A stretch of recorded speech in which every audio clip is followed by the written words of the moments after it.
și mor de foame, dar mă rog de Tine, Doamne. Poate faci Tu vreo minune, să trăim și noi mai bine.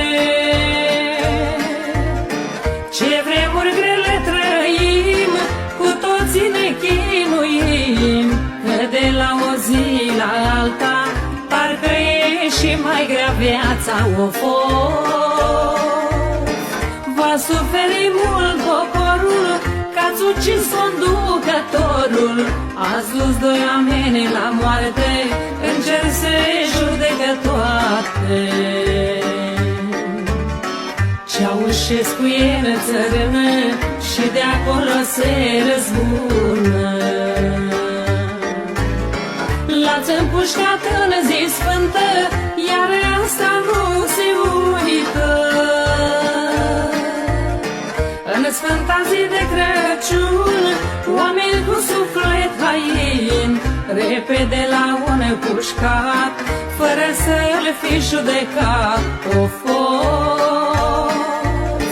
Dar nu-i dreptul nimănui să ia viața omului, numai bunul Dumnezeu ia pe cel bun și cel rău,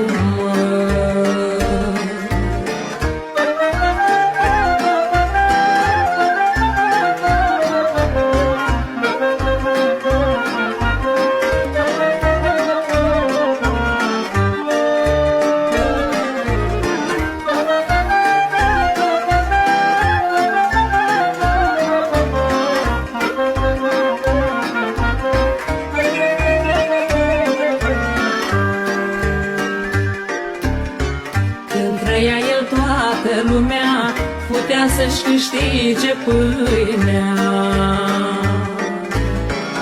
Avea omul unde sta și servici unde lucra,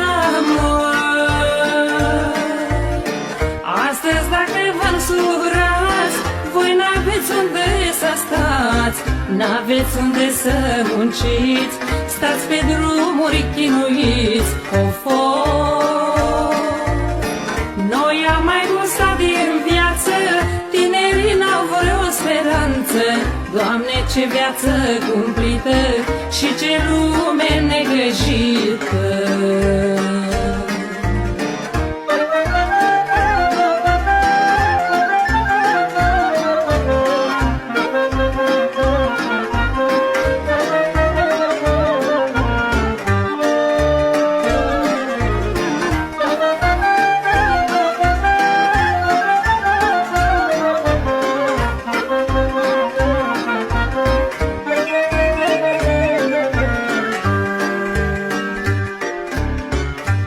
Sărăcia ne sapă, mulți n-au după ce bea apă.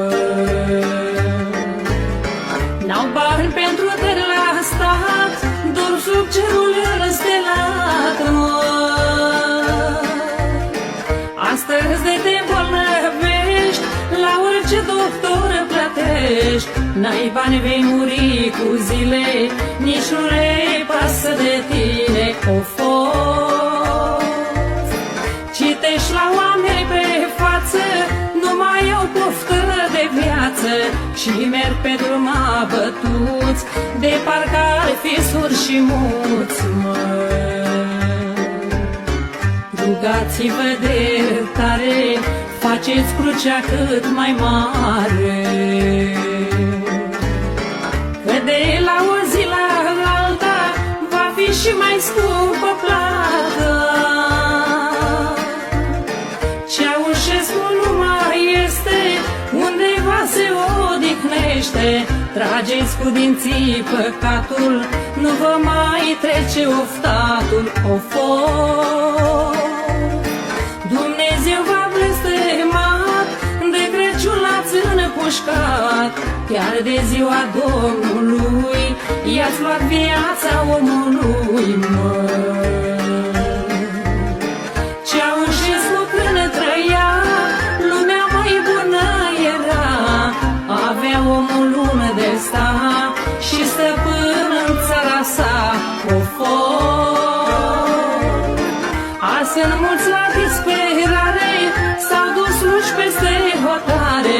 părăsesc țara și neamul și cu greu își câștigă banul.